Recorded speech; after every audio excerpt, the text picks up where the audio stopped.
We're talking about how to do the swim cables when you don't have access to a swimming pool. The first thing to remember is that with swimming, 80 to 90% of swimming is upper body, and when we don't have access to the water, what we want to be able to do is just maintain our muscular strength of our upper body and practice the swimming movements so that the swimming movements are maintained and we maintain our muscle strength. The resistance we have with the swim cables is a lot more than water generally, but we don't have the additional stress of having to hold our breath, of the legs moving, the whole body moving together and finding our balance in the water. But the swim cables are very valuable in being able to maintain and even strengthen your swimming stroke. And also we can also use the swim cables to get rid of some very common mistakes that people make with swimming. The first mistake that people make with swimming that we can correct with the cables is the fact that our arm, most people end up dropping that arm and then they end up levering the water with their forearms and they end up disengaging the arm with their upper body, and they lose a lot of power and they lose the rotation that they get from swimming.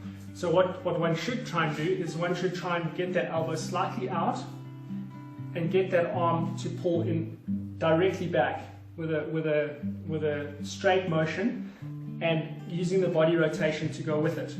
Now, normally when I swim with the cables, I practice both arms at the same time, and that's purely because I don't like having that friction on the cable. I've already snapped this cable once, and so I pull straight back with the cables. Now, the important thing to do is to maintain a straight hand position.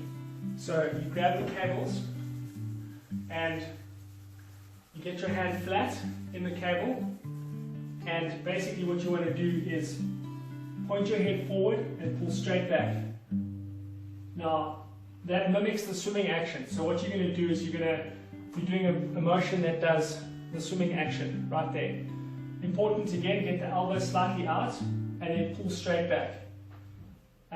What I normally do is I normally do two at the same time, keeping the head down, pull straight back, get the elbows up, pull straight back.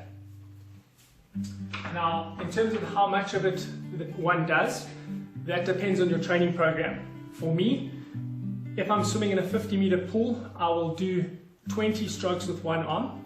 So I count one pull, or should I say 20 pulls as one length. So in other words, 40 pulls for me is 100 meters. And that's how I kind of equate how much swimming I do with the cables. So if I'm doing 10 100s, I will do